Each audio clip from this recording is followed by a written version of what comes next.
Everything you want is right here. We gon' give them what they came for. We gon' take it up from last year. Shoot on my shot, boy, I'm long range. Me and the team on the same thing. Stayed down, never switched up.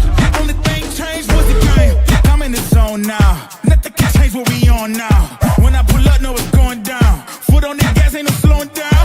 Aiming for greatness, no settling. Kick down the doors, they won't let me in.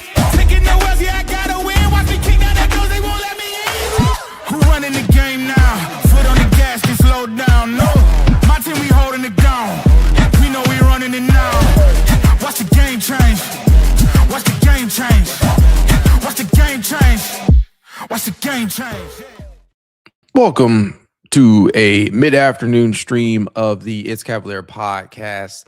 Ladies and gentlemen, it's been about 48 hours since the deal was sent through to shake the Cavaliers core up.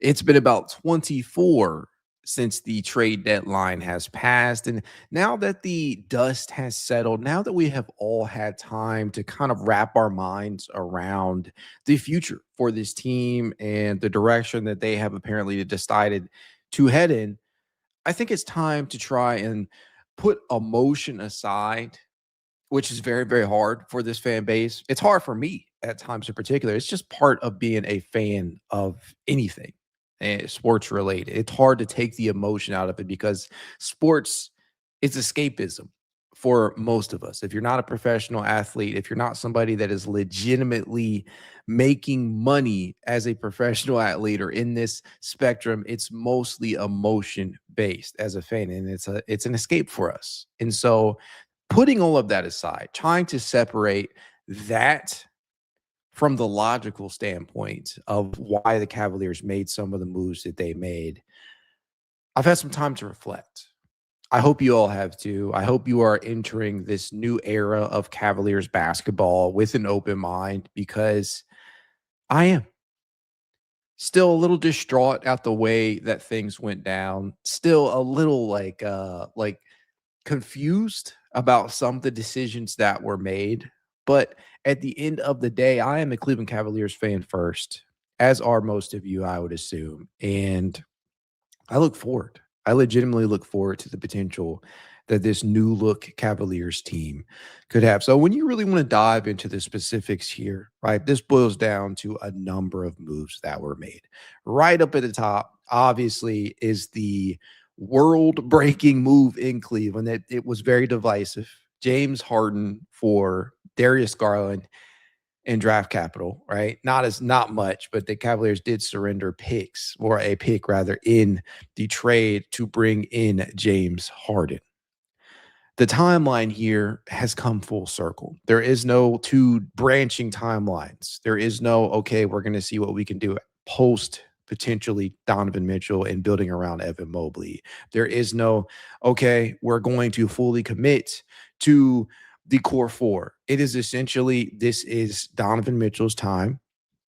You're in his prime, and we're going to see what we can do to build completely around Donovan Mitchell. And that, to me, is why they made some of these moves, especially James Harden. James Harden, even at 36 years old, is widely viewed as a Hall of Fame caliber player. He is a first ballot Hall of Famer. Nobody should question that. Superior talent to Darius Garland, quite honestly, but he's much older. And so there is inherently a risk involved in making a type of deal like this, because you're essentially saying, we're going to go all in for this next season and a half and see where the chips fall. And there's a lot of validity in doing that. There's also a lot of concern and a lot of potential room for disaster that can occur. That just comes with the territory. But this was the move that I think that many people were wanting to see. Maybe not necessarily James Harden himself, but a big move, a core-shaking move, a move that split Darius Garland, Donovan Mitchell, Evan Mobley, and Jarrett Allen up. A lot of people have been begging for that to happen for a while. Frankly, you guys know where I stood on that. Wasn't quite keen on making that happen, but it was all dependent upon the return. And while in the moment, taking pure emotion out of it aside, there's a lot of logic in here that makes sense, right? From a pure basketball standpoint. If you take how you feel personally about either player, whether that be Harden or Garland, this does make a lot of sense in basketball terms on the court. There are also some clear reservations and potential drawbacks from doing so. Harden has his warts as a player. Garland has his warts as a player, but both theoretically could be put in a position where they could potentially thrive. Darius Garland, before Donovan Mitchell got to Cleveland, was the number one option. He is somebody that the Cavaliers were intending to build around, somebody that could run the offense at a high degree of difficulty and was a big-time playmaker and was a huge reason why Jarrett Allen got to the All-Star game back during the 2021-22 season. Huge. Now he gets that opportunity over in LA to conduct the offense beside Ben Mathurin and company. And I'll always be a fan. I'll always be somebody that will try and keep track and tabs of Darius Garland and how his career progresses, because inevitably these two will always be linked. The Cavaliers and Clippers will always be linked to a degree, and Harden and Garland would always be linked to a degree.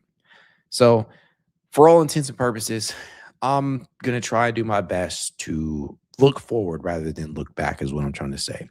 Purely on court, James Harden does a lot of things out there undeniably that the Cavaliers can use a lot of, honestly.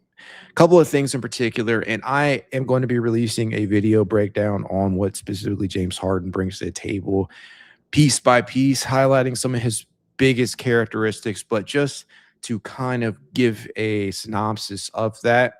The playmaking, that is right up there at the top. This is still one of the best playmakers in the NBA right now, and he didn't enter the league that way. Right, he's always been viewed more as a scoring talent because, quite honestly, right, he is top 12 in NBA history in both points and assist up to this point in his NBA career. But as of right now, he's more point guard than anything.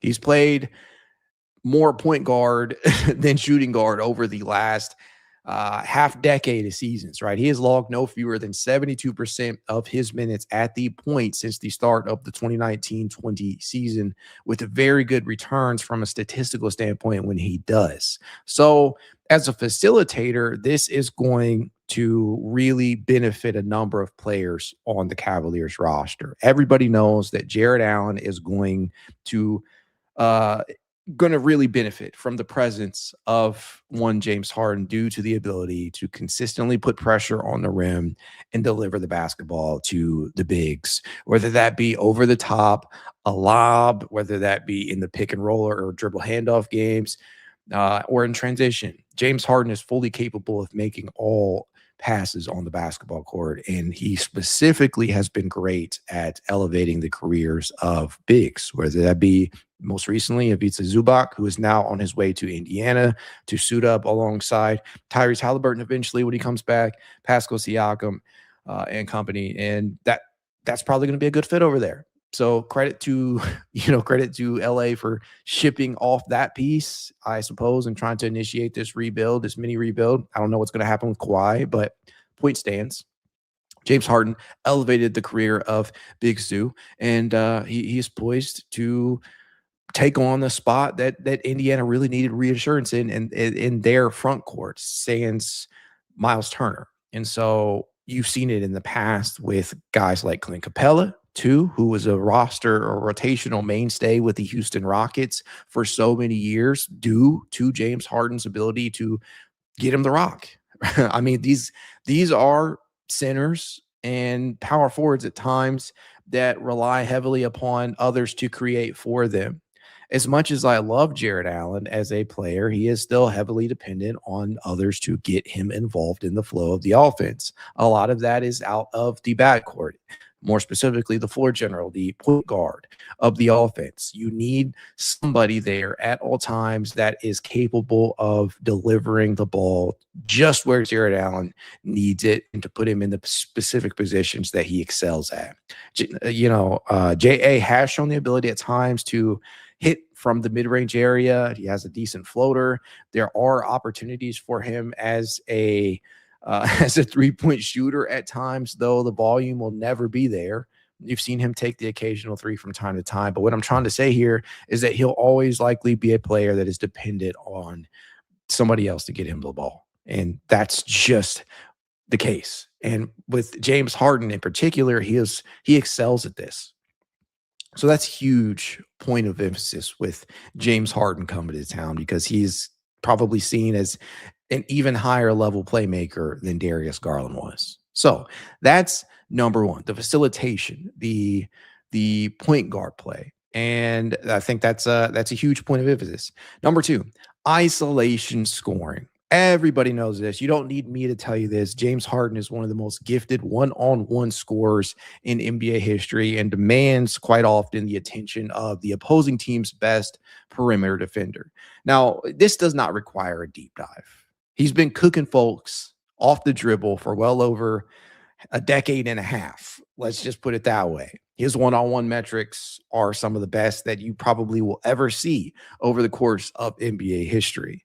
And I think we all know the patented move that he has, the step back jumper. That is something that he has been consistently relying upon since he entered the NBA, because this man knows how to create enough space for himself to get the shot off with one of the most fluid jump shots that you will ever see. It's also pretty difficult to contain in the mid-range zone and down towards the rim, where he drives the basketball over 15 times per game, which that's huge, right? You have to understand that generating rim pressure is something that the Cavaliers need in spades. They've already shored that up with the acquisition of Dennis Schröder, and we saw how that played out. We're going to talk about Dennis here in just a second, but adding somebody that can do that at an even higher level than Dennis, than Darius, than maybe even Donovan Mitchell at points, that should work wonders for the rest of the roster in terms of getting guys quality looks. I can't understate that. And while in isolation specifically, Harden may not be the most efficient player, he still is averaging the most isolation points per game in the entire NBA. It's a huge part of his game, and it has been for such a long time that I think we have all just come to understand that Harden is one of the best ISO scorers that we have ever seen, right? He leads the NBA in isolation possessions at 419 by a substantially large margin. The next closest player in isolation possessions is SGA, who has 302. That's just insane when you really think about it. And here's the thing.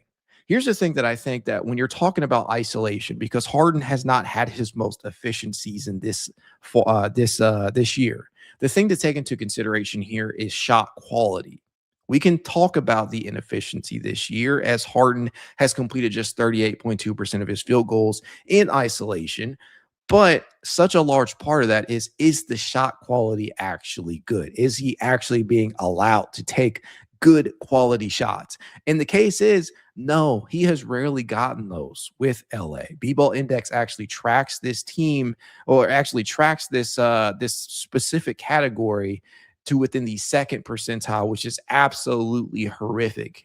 It is the inverse. Obviously, if you're familiar with percentiles, you know you never want to be in that area, in the second percentile. And that is through no fault of James Harden. Obviously, he is a highly productive isolation scorer. So the opposing defense is going to throw their best perimeter defender at him. He's going to draw doubles. Sometimes he's even going to draw triples. They will not let him get good quality looks. With the Cavaliers, that is going to change, because in LA, he played beside another top 10 isolation scorer in Kawhi Leonard, who is 10th right now in ISO points per game. That's not the case here in Cleveland. Yes, Donovan Mitchell is one of those guys. He's in the top 20, if I'm not mistaken. But you're not going to, if you're James Harden, you're not going to be asked to shoulder the number of offensive possessions that you had to endure in LA. I'm not trying to disparage Kawhi or Ivica Zubac or anybody else in that roster, but there's a huge difference between the Cavaliers and the offensive talents that they have and the LA Clippers with the offensive talents that they have. So things should look better in terms of shot quality. I think James, while he is going to end up giving more open looks to others. I think he is, from a reciprocal standpoint, he's also going to be the beneficiary of more open looks as the defense has to pay attention to Donovan Mitchell. As Jalen Tyson is somebody that continues to draw gravity from three-point distance, as Evan Mobley continues to develop in his career, right?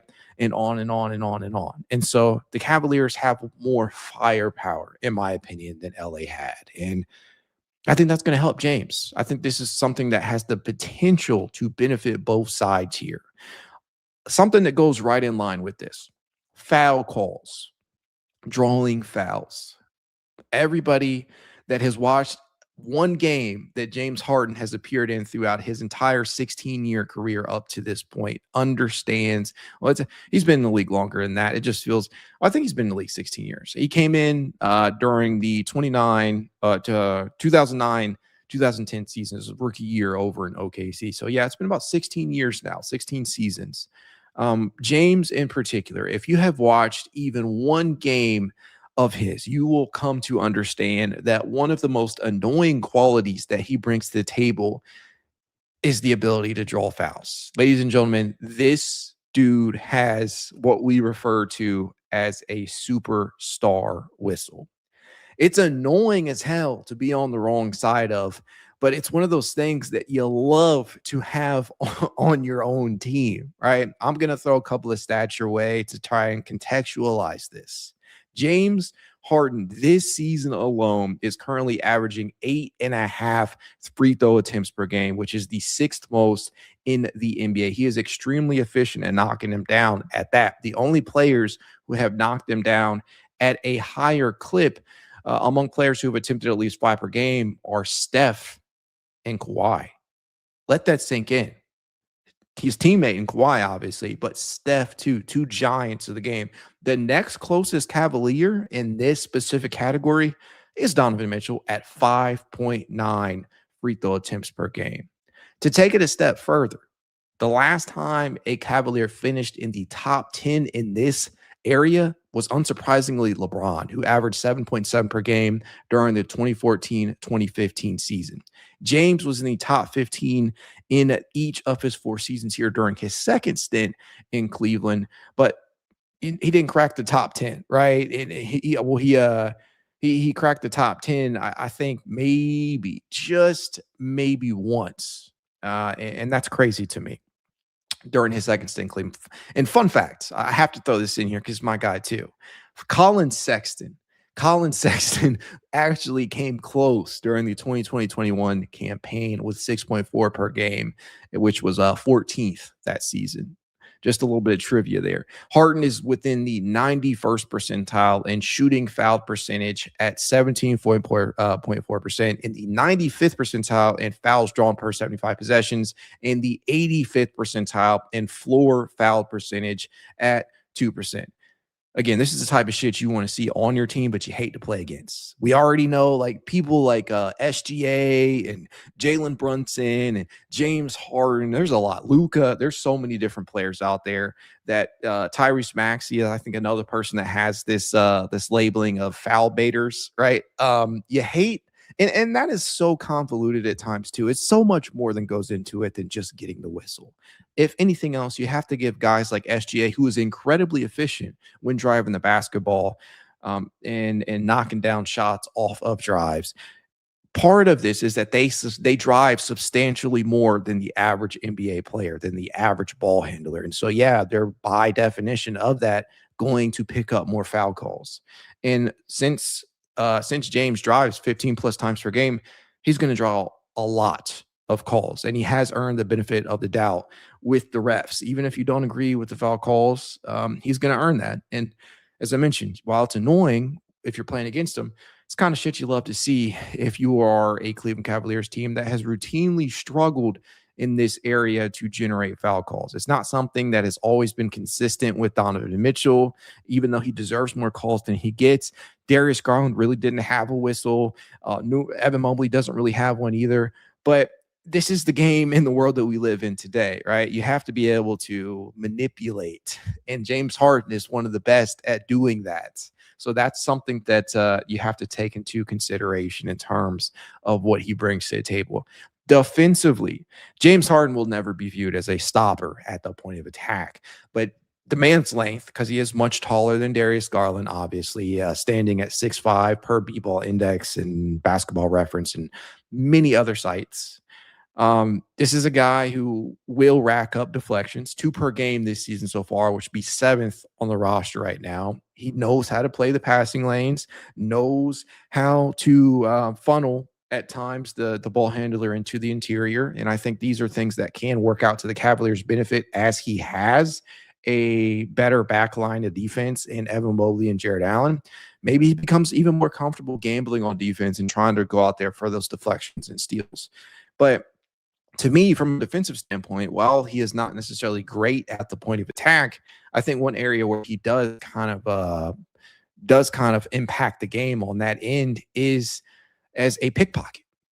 It sticks out to you. He grades really solidly in that area. He's within the 83rd percentile there, and his 57 total steals as of recording this are still top 40 in the NBA, and that instantly becomes the second most on the team behind Donovan Mitchell's 73, who we all know is top 12 in the NBA in steals. Now, he isn't the most fluid navigator of screens out there. He can die on screens, as they say, but I view him as more of a helper than a stopper at this point in his career. And with everything else that he brings to the table, I think you can live with the defensive end.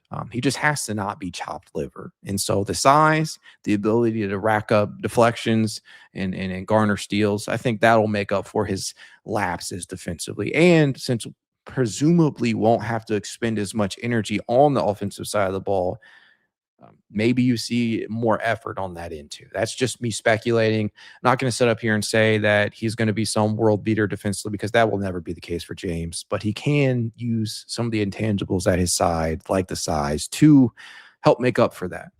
Outside of that, rebounding, that's also another key piece here, right? Even at 36 years old, this is still somebody that will go out there and try and crash the glass when he can. He is currently within the 86th percentile in defensive rebound percentage at 11.5%.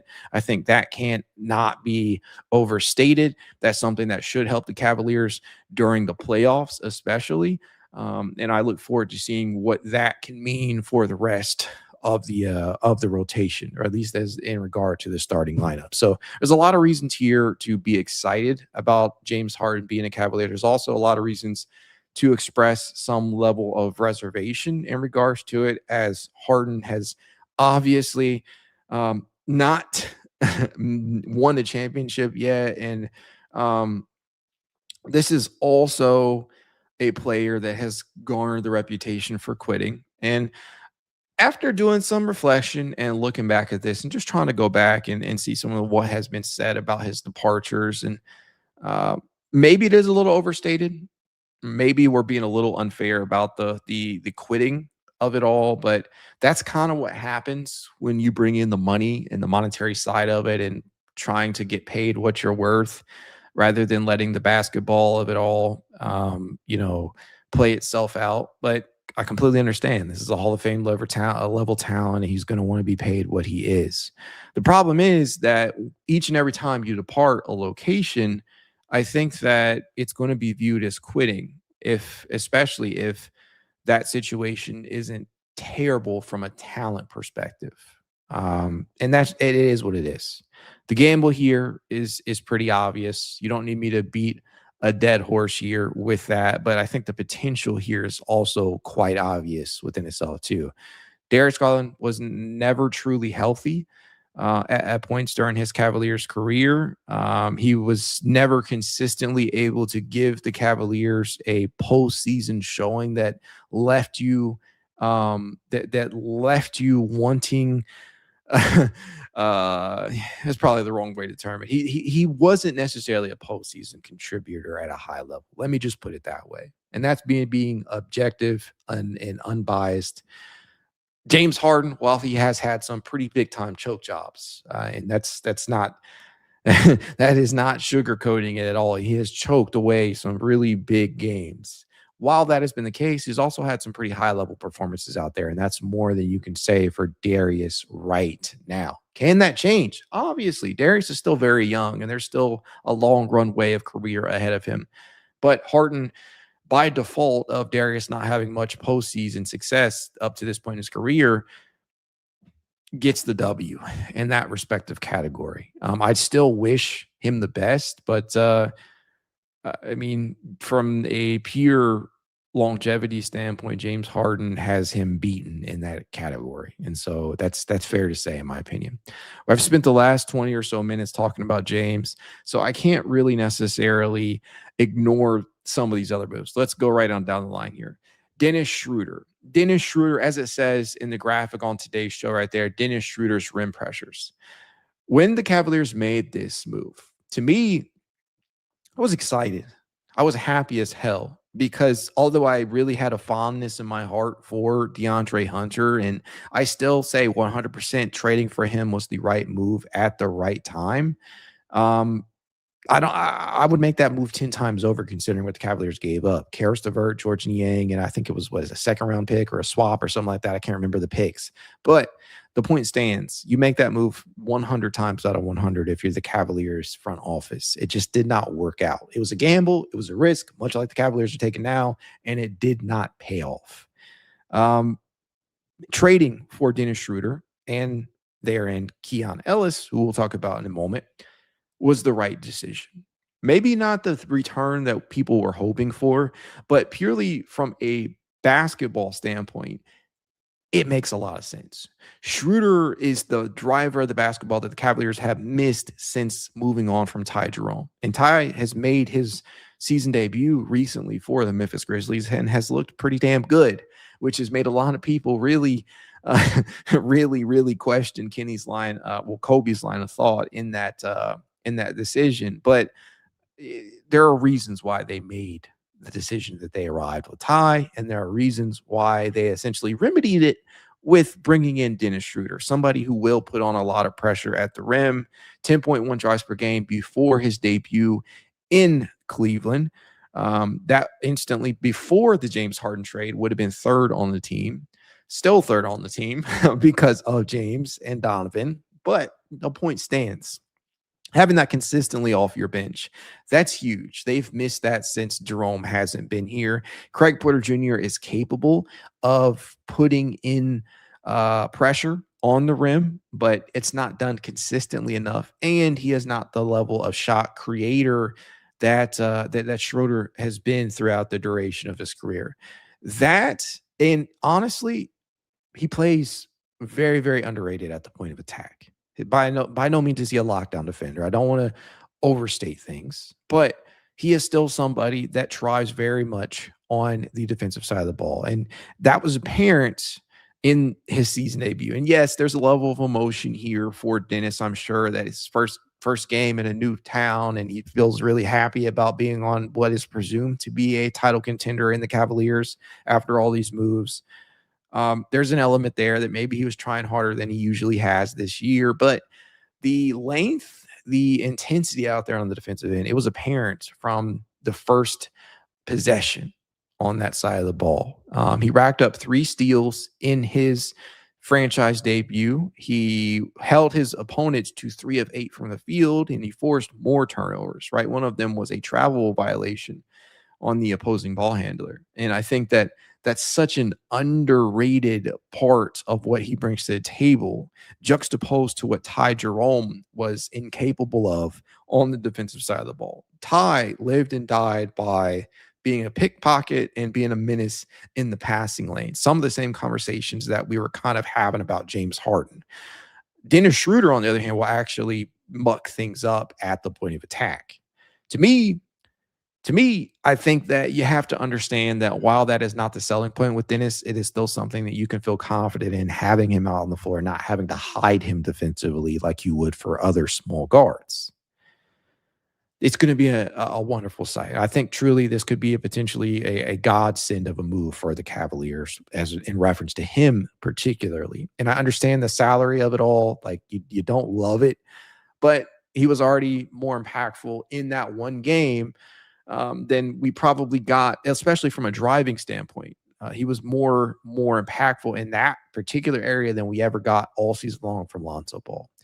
Speaking of Lonzo Ball, Lonzo is now a goner. He was sent packing to the Utah Jazz along with 2 picks, and they waived him shortly after. That is a move that I think that most people saw coming. The writing was on the wall. It was etched, right, in history that the Cavaliers were going to let it go. They were going to say, you know what, we're going to cut our losses. And this was a mistake.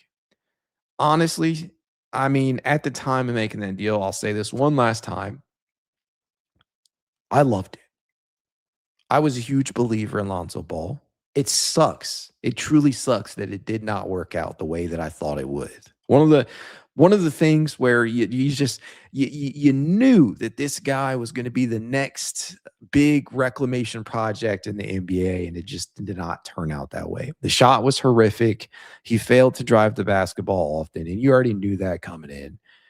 You understood that there were some gambles involved, some risk involved here from moving on from your best point of attack defender in Okoro, but you also understood the potential here. And from a salary perspective, you shaved $1 million in the process of that trade off of your salary sheet, and you got an expiring deal essentially because Lonzo had the team option, something that could be valuable trade chip potentially, but it did not play out that way. Obviously, the Cavaliers essentially lost that trade. They moved Isaac essentially for nothing, and they lost draft capital in doing so.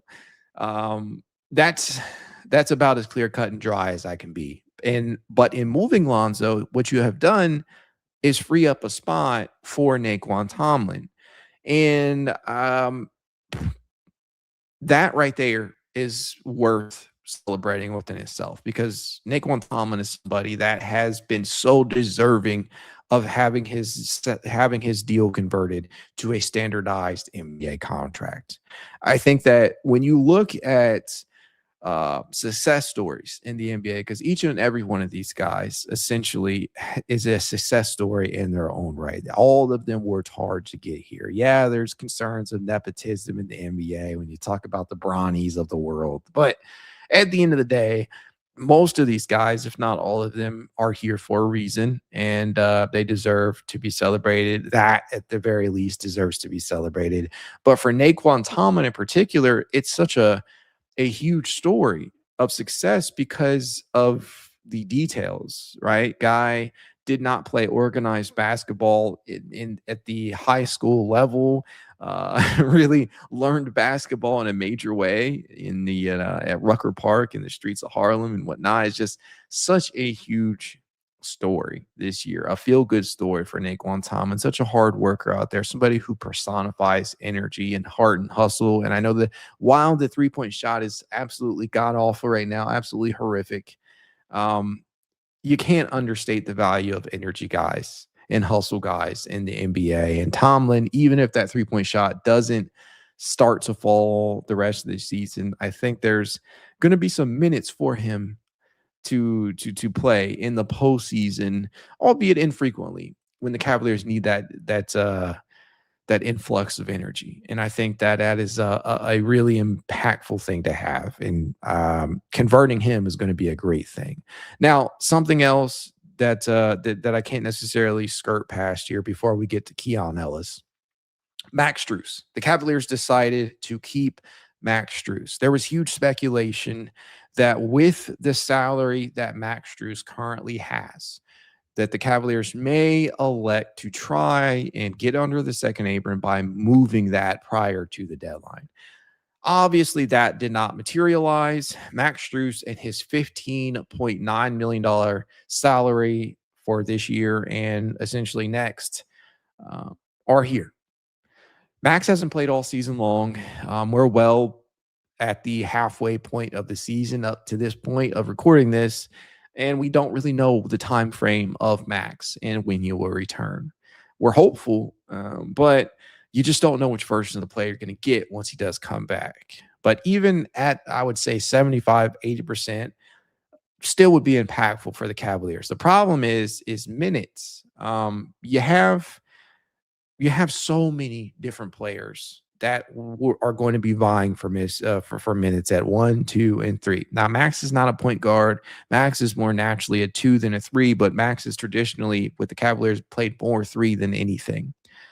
Without the size that you traded away in the DeAndre Hunter deal, maybe that speaks to the Cavaliers electing to open up some minutes.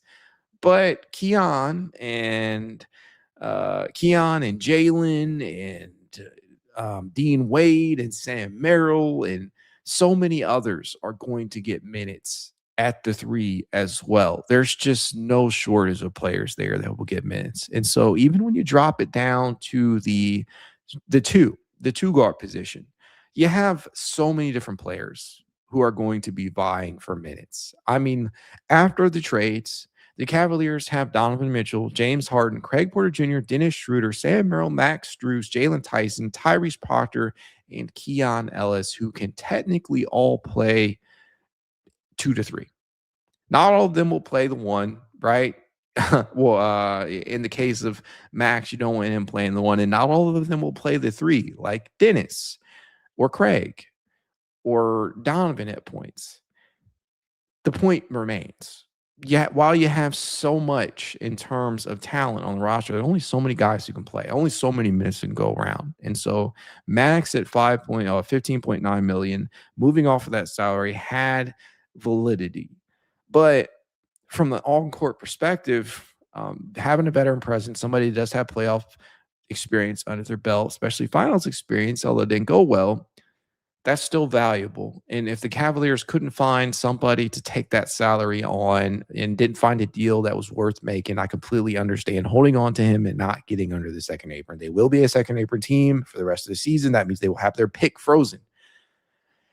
I don't think that I don't have a problem with that, to be honest with you guys. And I don't think you should either. I think there were definitely merits to moving Max, especially if you could have gotten somebody back like a Najee Marshall or a Day'Ron Sharp alongside. Even if you traded for Day'Ron, Brooklyn would have had to attach before they waived him. There's another piece of news that everybody saw the other day. Cam Thomas, before he got waived, could have been moved in a deal with Day'Ron to bring back Max, but you would have had to have sold Brooklyn on taking on that salary without really any draft compensation to offer in return. So there just wasn't a lot out there I think you could have moved him for. You could have moved him for Bobby Portis, maybe, but I don't think Milwaukee was all that interested in that. And so I think that they decided simply just to keep him because they didn't find an offer out there that made sense. And that, to me, makes sense. So I'm okay with Max not being gone. I'm okay with being a second apron team this year if that means that the Cavaliers feel they are ready to compete for a title at this point. Now, obviously, the other big piece here that was brought in during the trade season was Keon Ellis. Keon Ellis is probably closest thing to Isaac Okoro from a point of attack standpoint that we have had this season. Problem with comparing those two is that while they are technically the same type of archetype, Isaac pales in comparison as a three-point shot. Keon Ellis legitimately is a threat to knock down the three-point shot at will on decent volume. And he can knock down shots on the ball too. He will pull up on you from time to time, whether that be in transition or honestly when he's just conducting half-court offense. You will see him pull up occasionally. You never really expected that out of Isaac Okoro, combined with the off-ball prowess that Keon does have. But the selling point with Keon is the defense, especially at the point of attack. The difference there, though, is you could ask Isaac Okoro to reasonably defend up a position. He could reasonably guard 1, 2, 3, and sometimes 4. What you're going to be asking for Keon 9 times out of 10 is to guard 1, 2, and some 3. You're not really going to be asking him to move up and defend a power forward out there. It's just not going to happen outside of mismatches and having to scramble down court in transition to try and throw a man on somebody. But to me, I think that this one in particular is the one that I have the most questions about. Not because I don't believe it works, because I absolutely love getting Keon Ellis, and I think it works from a positional standpoint and fills a need.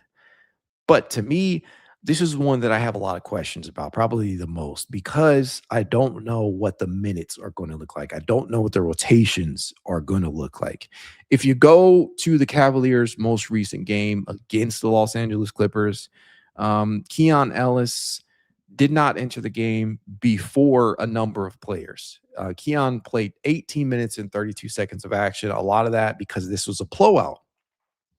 It was a blowout. Let's just be 100 about it. But there were a number of players that entered the game before he did. I want to say Craig Porter Jr. actually entered the game before Keon did. To me, though, I think that when you're talking about a Max Strus potentially coming back, when you're talking about Jalen Tyson probably playing more 3 than ever after this trade, when you're talking about Dean Wade still being able to play some 3, and Sam Merrill getting his time at the 2 and the 3, where do the minutes or what does the minutes distribution look like? I don't question whether or not he'll play, because that much is certain. Keon Ellis will play. The question to me is, okay, where do those minutes come? Which lineups do they come with and in? I'm really interested in seeing what that looks like for Keon Ellis, because I do believe he is quite versatile. I think he is more than just a spot up shooter or somebody who can cut to the basket and play defense at the point of attack on the other. I think that he legitimately has a decent floater. I think that he is pretty good in transition. I think that he is somebody that can, if you need him to at points, operate within the pick and roll. They did that with him in Sacramento last year, not so much this year.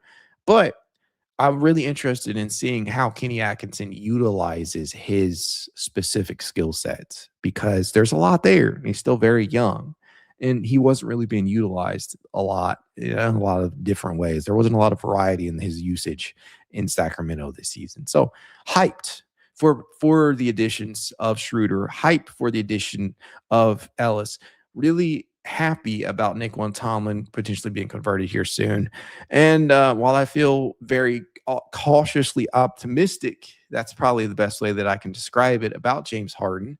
I honestly think that there's a lot here to be excited about.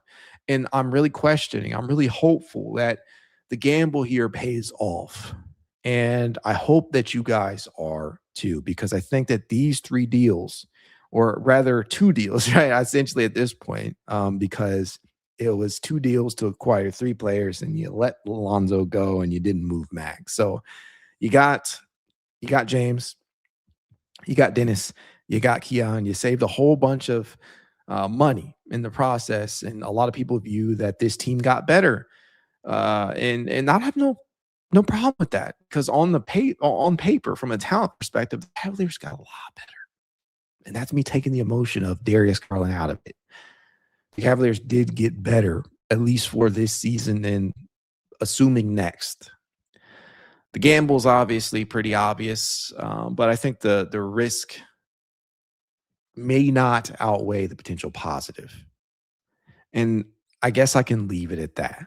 I'm really hoping that we get a locked-in version of James Harden on both ends of the floor. I don't expect him to come in and be great at the point of attack, but if you can get him being serviceable and bought in from a defensive standpoint, if you can get him to adjust accordingly to playing with another high usage player in Donovan Mitchell, I think this has a potential to be a title run. I'm very, very interested in seeing how it plays out there. I have my reservations. I've expressed them. I have my optimisms and reasons to be positive about it, and I've expressed them. And I think that's probably how a lot of people feel out there. Something else that I do want to point out that I don't think you can just neglect to mention is the ball dominance. I mean, in terms of my reservations, there have only been 10 players this year that have dominated more possessions on the ball than the Beard has this year. That speaks volumes. And for context, just to contextualize this, Donovan Mitchell is 27th. Now, obviously, Darius Garland not being here and not having the ball in his hands nearly as much this year has led to some wonky possessions for the Cavaliers, and Donovan playing more on ball than he has in recent time. But um, that is something that is deserving of mention because there's going to be an adjustment period here. They're talking about the player that has the 11th highest percentage of possessions dominated on the ball, and then Donovan Mitchell's at 27. So there's going to be some adjustment needed here. Both players are going to need to figure out more and more ways to operate without the ball because, to be quite honest with you, neither are great off of it. There's not a lot of ball movement from James Harden. There's not a lot of there's not a lot of off-ball movement from James Harden. There's not a lot of true off-ball movement from Donovan Mitchell, for that matter. So both are going to have to adjust, especially James Harden, because of the amount of possessions that he has spent on ball this season. Now, playing with additional talent, that should help alleviate some of that. James is going to have to take a step back from on ball reps, but I think there's potentially an impact on the positive side that he can have if he is able to adjust. And then there's a trickle down effect with Tyson and Evan and others who have the ball in their hands more often than not. But I'm excited about the next era of Cavaliers basketball. I'm actually a little nervous too, but I think that when you have a big shakeup like this, it's always natural to question the fit and the potential reservations and concerns with it. So we will see how this ends up playing out, and hopefully it ends in much better fashion than the last couple of seasons have. I'm hoping for a title. No worse than a finals berth at this point after making a gamble like this. But we got a whole rest of the season to play out, and hopefully we're up here talking about that by season's end and not expressing how deeply flawed the Cavaliers' line of thought was for making these moves, or rather the James Harden move. That's all for today. I appreciate you guys for joining me during the live stream earlier than usual. If you're still here by now, do your boy a favor, hit that like button, subscribe. If you're not yet subscribed to the It's Cavalier podcast, do the same for Positive Hooper, my other NBA channel. If you want to reach out to me, now you can. It's Cavalier_pod on Twitter, TikTok, Instagram, YouTube, and more. If you want to be added to the It's Cavalier Discord chat, you know what to do. Leave a rating, leave a review, send a screenshot, set a review to It's Cavalier53 at gmail.com, and I will send you said invite. That said, go Cavs.